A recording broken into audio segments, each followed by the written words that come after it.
अस्सलामुअलैकुम जी, मेरा नाम रिदा है और मैं क्लिनिकल साइकोलॉजिस्ट हूँ और यूनिकेयर पे as a visiting clinical psychologist काम कर रही हूँ। आज हम बात करेंगे अप्रूवल और ऑथेंटिसिटी का, जो कि एक मेजर रीज़न है that why people suffer from trauma. अगर मैं ट्रॉमा को डिफ़ाइन करूँ तो trauma is basically the distancing from the real self, यानी अपनी असली ज़ात से डिस्टेंस हो जाना। अब ऐसा क्यों हो जाता है? जब इंसान बच्चा होता है तो उस वक्त बहुत, जहाँ पर हमारी स्ट्रिक्ट पेरेंटिंग होती है, जहाँ पर हमारी बहुत डोमिनेंट पेरेंटिंग होती है, तो हमें बहुत कम फ्रीडम दिया जाता है to express our real type of emotions, and we are always being overly guided कि आपने ऐसा करना नहीं है, आपने यूँ नहीं करना। तो द चाइल्ड जो है, उसके लिए इमोशनल फ्रीडम, उसके लिए इमोशनल अपने रियल इमोशंस को एक्सप्रेस करना मुश्किल हो जाता है, बिकॉज अ चाइल्ड थिंक कि I need to work on that specific script given by my parents, क्योंकि अगर वो स्पेसिफिक स्क्रिप्ट के ऊपर नहीं फॉलो करता देन अल्टीमेटली उसकी क्योंकि वो ओवरली डिपेंडेंट होता है अपने पेरेंट्स के ऊपर, तो the child needs to sacrifice those needs for all types of needs that on which for which the child is basically being dependent on their parents.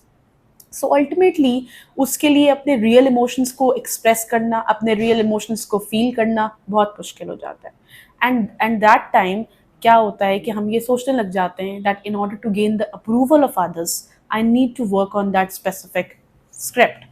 And ultimately आपकी real और आपकी authentic self ख़त्म हो जाने लग जाती है, and you begin to follow the rules, the dictations of others, and you think that dictated parenting or dictated lifestyle जो है वो ही सही लाइफस्टाइल है, और आप उसको वक्त के साथ इंट्रोजेक्ट करने लग जाते हैं कि जो वैल्यूज़ मेरे पेरेंट्स की हैं वही वैल्यूज़ मेरी हैं।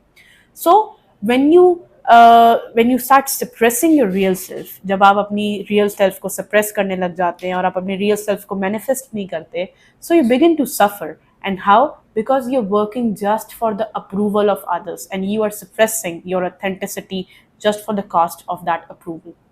at the cost of your authenticity, at the cost of your real self, just to gain that approval. So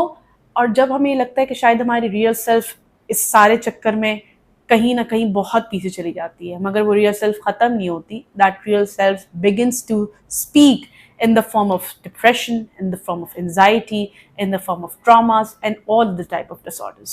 So आज मेरा इस टॉपिक के ऊपर बात करना सिर्फ इसलिए ज़रूरी था कि हम में से बहुत से लोग अपनी रियल सेल्फ को दबा के रखते हैं जस्ट बिकॉज, क्योंकि उनको ये होता है कि इससे हमारा क्या होगा कि हमारा अप्रूवल हमें नहीं मिलेगा, people will not love me, people will not like me, people will not care for me. So ultimately अगर आप में से बहुत से ऐसे लोग सिर्फ उस अप्रूवल के चक्कर में, सिर्फ उस प्रेस के चक्कर में अपनी रियल सेल्फ को हर दफ़ा दबा रहे होते हैं और अपनी रियल सेल्फ को कभी मैनिफेस्ट नहीं कर रहे होते हैं, then we are really providing the room to suffer from depression, to suffer from the stress and anxieties. So this is basic insight that I would really like to provide to you all, that why we used to suffer from different psychiatric disorders. And this is quite a conclusion of a variety of mood disorders and a variety of anxiety disorders. Thank you for hearing me. Thank you.